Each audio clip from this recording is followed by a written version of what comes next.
welcome back to another day, another vlog. Hope you're all well out there, wherever you're listening, coming from, watching, tuning in, or if you're on the walking machine, getting a little something something. Thanks for stopping by. Great to see you and hear from you again. Thursday, busy day. I have drone-itis. Doing a drone training course. You wouldn't think of drones in mining, but yeah, it's a big thing now. Drones, I guess we see them on YouTube. The FPV, I've talked about that many times, being big this year. What also is big is drones in industry and agriculture as well. DJI has a huge arm connected solely on agriculture and doing stuff like that. So, and in the mining industry, what do we use a drone for? Well, they use it for surveying and checking the pits and that, and it's safe. They can fly across and make sure all the pits aren't falling in and not going to hurt anyone, so that's a good thing. Also, as well as that, I'm going to move that over there. It's driving me nuts. We use them, well, they've started using them in the last year or so. They never used to do it when I was working on diggers. They use them to fly up while the digger's running. They can test and run the machine. They can then use thermal cameras on the new fancy drones we have nowadays. DJI, I think they run at work. They've got a big Matrice and also a couple of Mavic 2s with the FLIR cameras on them. And they can check cylinders, see if there's any hot spots, check hydraulic banks on top of a boom or somewhere where we used to have to get up there while it was running with a heat gun and physically hang on while someone operated it to make sure it was okay, or listen or test it and plug gauges in. The options make it a little bit better, a little bit safer for some of my mates and some of the guys out there. Is it going to take over our job? Not at the moment. It's definitely, I guess, early stages in that regards, but it does give us options when we need to maybe really flog a machine and really get it hot, stinking hot and work it hard, and just we can then highlight and see areas that we can then maybe go and check physically. So it's a good tool for us, and it's, I guess, just another factor that you don't sort of see in the drone side. You hear about deliveries and all that stuff, but in other industries like mining, which I'm in, it's always good to sort of understand that, hey, that's playing a little part there, and there's some other things that it can be used for. So pretty cool. So we're doing our full license now. If you're watching from America, I think it's a little different. You can do an online course. Ours is a 5-day course, 9,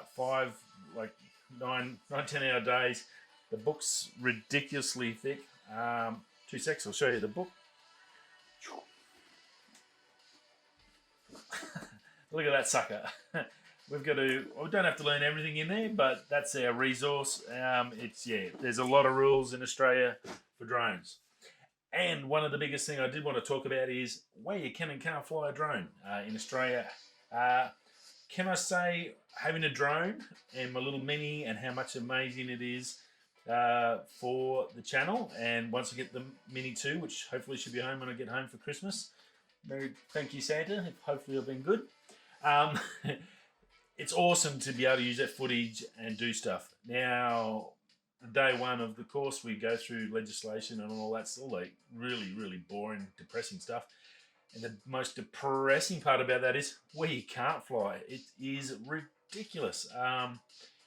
Yeah, really interesting, that aspect of it for me, as obviously I've got this channel. It's set up as a business. I don't make any money. One day maybe, if I get my stuff together and I get it to all work, it may. But basically it is set up as a business. There is that opportunity to earn money, so I have to run it like a business. So I have to sort of protect myself. And it's very interesting to see the laws that are applicable in Australia. So just a bit of a heads up, if you are flying a drone, even though you don't know, unfortunately, like everything, none of us normal people know what lawyers know. That's just impossible. They do it full time, and like the laws, there's that many laws, there's no way anyone could ever know them. Doesn't mean, unfortunately, that we don't get smacked on the wrist or the wallet. And a lot of these fines are just insane. Like flying at night, you get caught flying nights, $2.5 grand. You can't fly in a national park. You've got to get permission for all these certain places. You get caught in the wrong spot. It's $5,000 here, $5,000 per offence. So some big fines. And unfortunately, as I said, ignorance isn't an excuse. And I guess in the past, I've probably sort of thought, well, I understand. We all know airports. You can't really fly over people. That's understandable. But when you look at the maps, and there's a few different resources for maps to get an idea of where you are flying and what you have to be careful of. Look, there's a lot there. It's a little scary, and it's a little depressing as someone that we spend a lot of money on these drones. DJI and these big companies make a lot of money off us, and the rules in place, I guess there are to protect people, to protect drones falling out of the sky in national parks while people are hiking and hitting them in the head. All those sort of things. We can understand that side. I completely agree with that. You have to have some sort of regulation, otherwise the idiots get in and destroy it for us. But it's also, in Australia at least, from what I'm reading so far, a little bit scary is the fact that it's probably over lockdown and a little bit crazy. So, especially a lot of the places you want to go, places like marine parks. Great Barrier Reef is a marine park, so you can't fly over it in a drone. Now, you probably don't know that. If you've got a splash drone and you're out fishing on the Great Barrier Reef catching marlin, there's a fair chance. If you get someone that doesn't really like you or whatever, they could dob you in and you could possibly get fined. So just be careful. I guess it's just a bit of... there's apps out there. I'll try and link down below an app that you can get. It's a free app, and it'll give you maps and stuff. I probably think that's for us newbies and guys that don't make any money and not professionals, like the course I have to do for work. But I think it's a good idea just to give yourself a general idea so you know how to be careful. It's just like, and most of it's like, hey, you can do it, but you've got to be careful. Here's who you contact, and it has all this in the app. So it's a pretty good app, updates regularly, so that's a good resource. I thought might be worthwhile letting us know. The last thing I want anyone to get in trouble flying a drone after me talking about them all the time, because I think they're fantastic, and I think they do an amazing thing for showing the world this amazing country. But yeah, hopefully, and as time goes on, I think more and more the rules will get better and better suited, and people will become adjusted and more used to them. And we still have a lot of that too, is the fact that people just not used to drones now. The blades are getting better, so they're not these big noisy machines. The safety aspects of them are just incredible now. You've only got to have a little Mavic Mini, the old model, to see how ridiculously safe they are, and the backup plans they have to get it back safe and not hurt anyone. Compared to the first stage, like Droney, our first one which just took off and went into the river, those days are done and dusted. The stuff coming out today as drones like this little Mavic Mini 2, the Ortels, the Splash drones, the new Mavic 3 coming next year, that new FPV drone, even that's got safety sensors into it because they just wouldn't be able to sell it. So it is different. The technology's better. It's like cars. When cars first come out, the brakes were crap, the lights were crap, and people just got run over and crashed and killed themselves. It was terrible. But yet we still have the same safety regulations. We've got Top Gear when they're in Australia. They discussed this, the difference between nowadays cars and the old distance for braking rules, and how they've built all these safety regulations that we all drive to. But now these modern day cars with ABS, your Teslas with their computers, AI and all that sort of stuff, sensors, censoring everything. The car technology and the actual tooling has become ridiculously good, but the laws are ridiculously old still, and they just do not match. So now you've got amazing cars that can do 300 k's an hour and stop in 50 meters, but we've got to do 60 k's an hour because a car built in 1930 couldn't stop for 100 meters, so that's why it's 60 k's. That's where Australia and pretty much all countries need to get up. Top Gear did talk about Top Gear Grand Tour, boys. I think it was Grand Tour when they did it. They did the Australia one. They talked all about this, and I totally agree with it. And exactly the same with drones. The drones have got better, but I think the rulings are a lot worse off. You still have idiots. no matter what you do, it's like guns, it's like everything else that is treated as bad, that actually is good. It's just people that don't know how to use them or don't have respect for others, and that's where we get it. So, look, I thought that was interesting. I'll chuck that in today. A little bit of something I learnt today, pass on to you. So a little bit of something different. Rightio, a little bit of news around. Let's go straight into that. Not much fun with Australia and China. Still getting in. We're still blowing with them. They're just putting the clamps on. Apparently, they're going to chuck a heap more restrictions on some of our imports into China. Obviously, that's going to affect our growers and that. They're now attacking our wheat. We all knew about the wine. They're doing all sorts of different stuff now. So wheat's a big player for us. I think realistically, it's a matter of how long we can last. Australia is a massive resource for food and resources, I guess. A resource for resource. China is a massive consumer of food. They've got 2 billion people that need food. They need wine, they need water, they need rice, they need all that stuff, as well as energy and stuff like that. Steel to grow their cities. So we all need each other. No matter where you are on the planet, there's not one country that is totally self-sufficient that they don't need another country. Trade's been around since China, I guess, started the Silk Route how many thousands of years ago. We all need each other. The whole planet is a big confabulation of travel and trade, and trade became travel, which then people would travel to try to find more stuff to trade, to grow their business, to grow their society, and that's how us as humans have evolved. So I don't think it's really going to affect us. It's just a bit of a, I guess, chest out. We're bigger than you. We're going to show you what we can do. And I think we're going to survive it.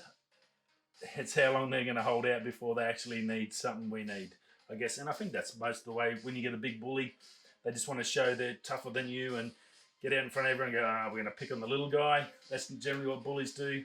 And it looks like China's still running down that bully pattern, and they're picking on us.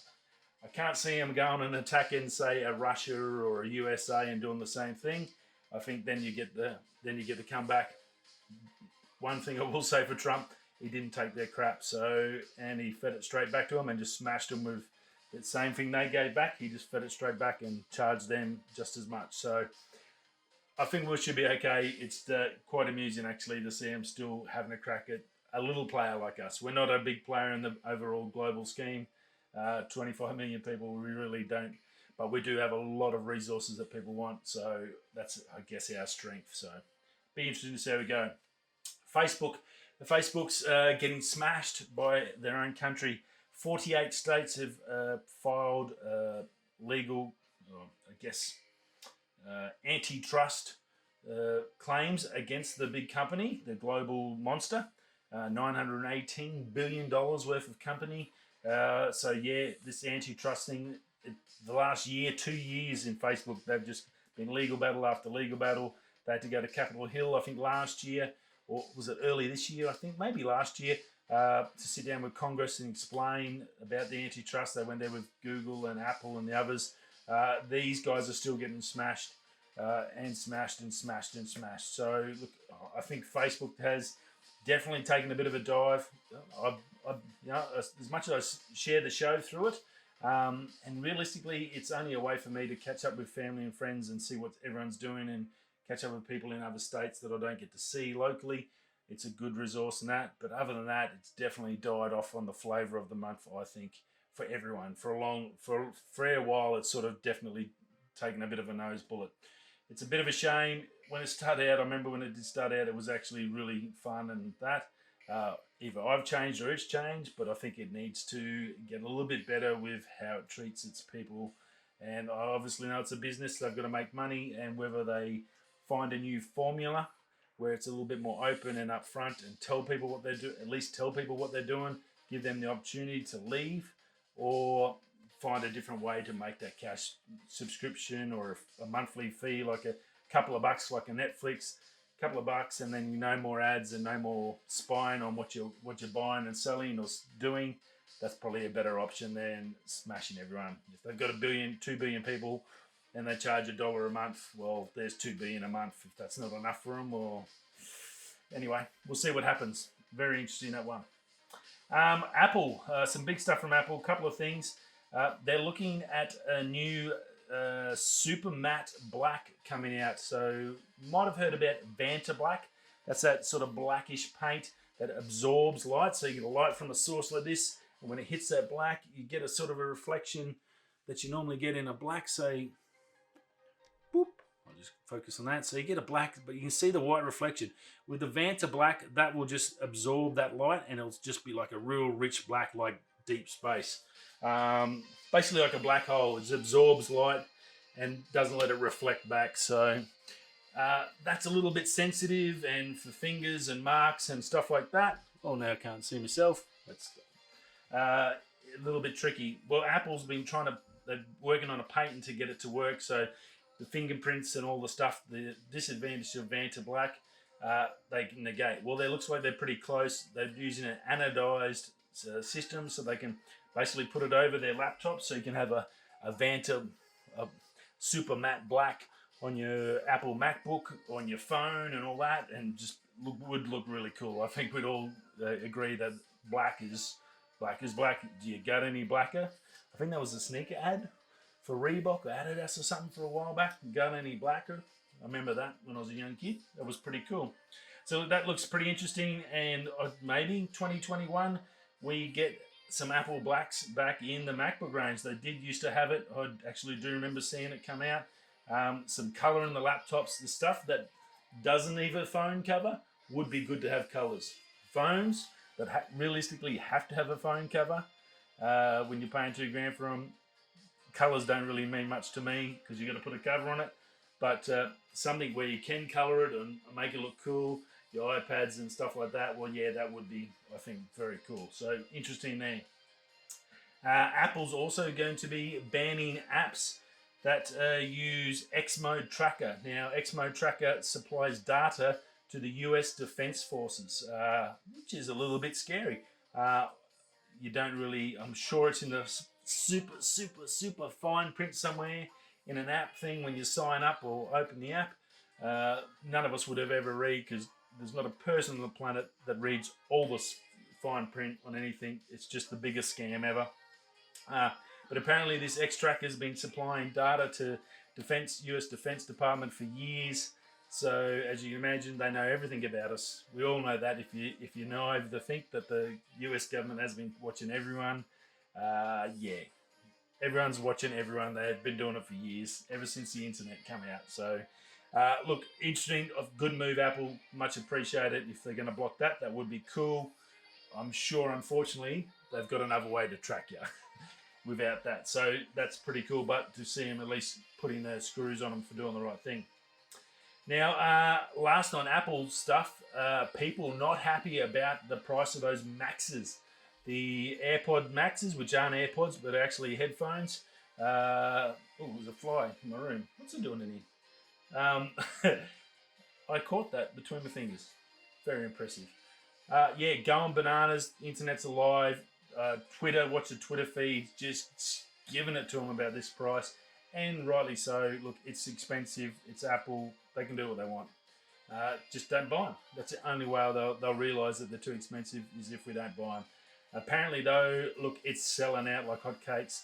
I did see one of the guys, one of the big tech reviewers on YouTube, he put an order in for it. It's like a 14-week wait, and it's sold out in the shops in his area. So, like, even he can't get them. That means that $800, $900 a set of headphones, they're sold out. Unless they only made 50 of them, the Apple is going to make an absolute killing on these. OMG. Crazy stuff. Cyberpunk released today, biggest game of the year, just popped out. Look, everyone's been waiting. It got delayed. It's finally out. All the gamers are stoked. It's got a heap of bugs, so just be aware if you do get it. If it's buggy, it's not just you. It's not your game. It's not your computer. It is buggy. I'm sure they're working on trying to get out these fixes as soon as possible. I guess they just didn't want to delay it anymore. They wanted to get it out for Christmas for you guys to play in your holidays. And I guess they're going to be just working through Christmas to smash out those repairs for these bug updates. So look, just be aware on that. Cyberpunk, or I think it's pronounced Cyberpunk. They make some good gear, some great stuff for your drones and other different bits and pieces for cameras. They've just released a new camera bag or day pack bag, very similar to the Peak design. The side removal doesn't do the back, which I'm against. I'm still happy. Still think my less than $100 newer waterproof bag is still the best one you can get for my money. It's definitely personal preference. Look, it's made of good quality stuff. This Cyberpunk one, it is $195 US at the moment. It's 11% off. So if you have been looking for a bag, here's another option to have a look at. 18 litres. It's 2.2 kilos with the insert. Now, it does say calf skin leather on the interior. I don't know if it is calf skin. The interior looks very similar to a Peter McKinnon. It looks like they've taken design cues from the Peak design everyday bag and taken interior cues from the Peter McKinnon Nomadic series and sort of combobulated. There's that second time I've used that word. I like that word, if it is a word. And YKK zippers, so they're fantastic. It's only splash resistant. It's IPX4 rating, so it's only splash, not waterproof. Didn't say if it had a waterproof cover for it as well. It does have some little internal accessories. You can fit most stuff. 18 litres ain't that big. It's probably, again, similar to my newer bag, which I really enjoy. It will take a 16-inch MacBook Pro and a 12-inch iPad in the slot, so that's all really good.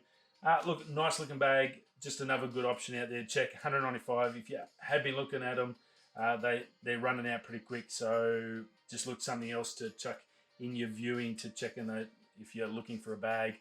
Another option that's probably less than the premium ones, but gives you that mid-tier range to check out. So thought I'd chuck that out to you. Then last but not least is the Aptera electric car. Seen this one on Lou later.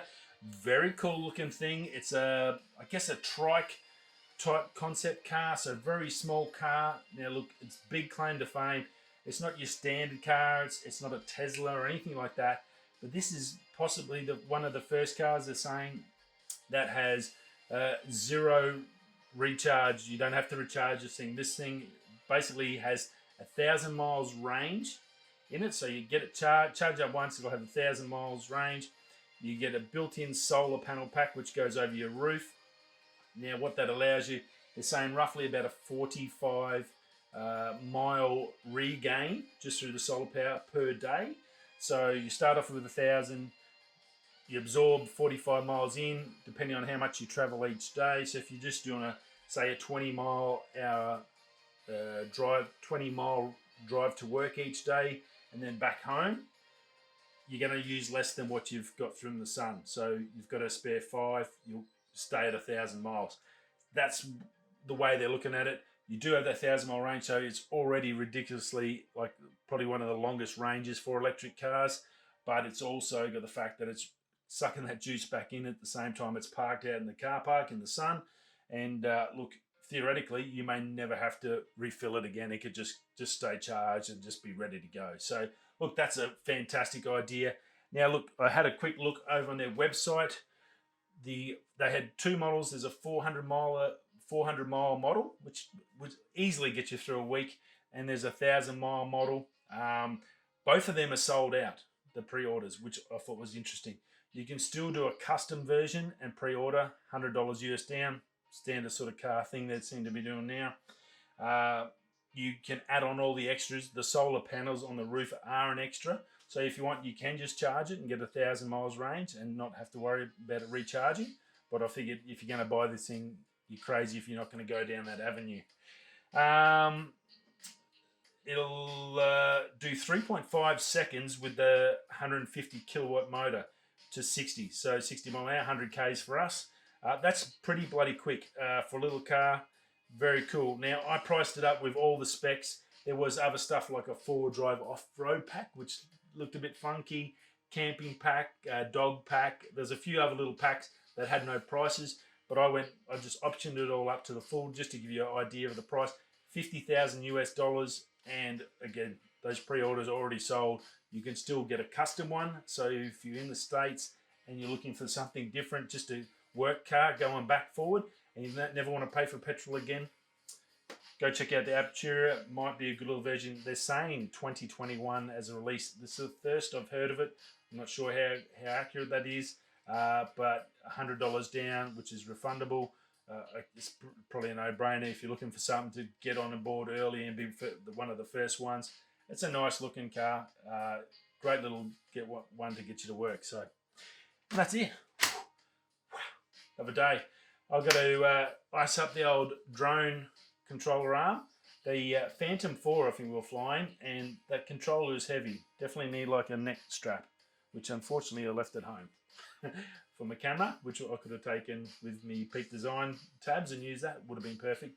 But look, yeah, very cool. But like that for a couple of hours today, and yeah, a little bit stiff. Getting old. Rightio.